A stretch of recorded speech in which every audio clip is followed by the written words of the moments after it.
Bonjour à tous, comment cultiver sa libido après plusieurs années de couple au quotidien? Eh ben voilà, quelques conseils pour un petit peu maintenir tout ça parce que c'est pas évident. Au fil des années, la libido, le désir, tout ça s'estompe un petit peu. Donc comment le raviver et surtout comment ne pas faire que ça s'éteigne complètement parce que c'est un peu plus compliqué de raviver les trucs quand c'est complètement mort. Donc déjà, je vais vous donner le conseil d'avoir une hygiène de vie stable et saine, c'est très important. Pour ce faire, deux critères très important, le sommeil et l'alimentation. Le sommeil, pourquoi? Parce que quand on est trop crevé, qu'est-ce qu'on fait quand on rentre? On dort, on fait pas l'amour. Et ensuite l'alimentation, déjà il y a deux bénéfices, ça va être de ne pas prendre du poids, de pouvoir maintenir son corps dans une silhouette, celle qu'on a présentée à notre moitié quand on l'a rencontrée pour maintenir cette envie, ce désir.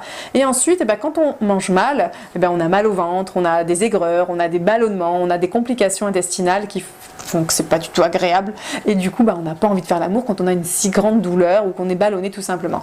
Donc voilà, c'est vraiment très important. Ensuite, je vais vous parler de pimenter votre quotidien. Madame peut rentrer et enlever tout de suite sa culotte, monsieur peut l'attendre tout nu en train de lui proposer un massage au coin du feu. N'hésitez pas à avoir plein d'idées, à les mettre en place, à mettre des petits mots coquins quelque part, les sextos, les images érotiques. Voilà, on s'en délecte, allez-y. Ça marche. Ensuite, les livres érotiques peuvent très bien aussi permettre de titiller cet imaginaire, cette fantasmatique qui va permettre aussi d'avoir plus souvent envie. N'oubliez pas aussi la masturbation, plus on se masturbe, et là je m'adresse surtout aux femmes, bien évidemment, plus on se masturbe, plus on a envie de faire l'amour, et puis plus vous connaîtrez votre corps, plus vous serez à même de guider votre partenaire. J'ai déjà fait une vidéo à ce sujet, donc c'est vraiment très important de ne pas laisser la bête s'endormir, comme on pourrait dire, mais de l'activer régulièrement permettra aussi de stimuler votre libido.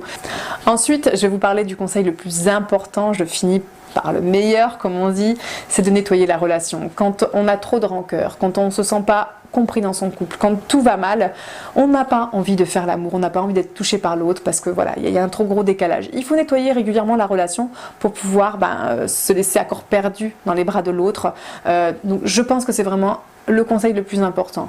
Plus vous serez dans une communication libre et saine, plus vous aurez aussi envie de faire l'amour. N'oubliez pas aussi les contacts physiques au quotidien, de se toucher, c'est très important. Voilà, d'entretenir ce quotient érotique, c'est très très important. Je fais une vidéo à ce sujet par ailleurs. Je vous remercie de m'avoir écouté, n'hésitez pas à vous abonner à ma chaîne YouTube, je vous dis à bientôt.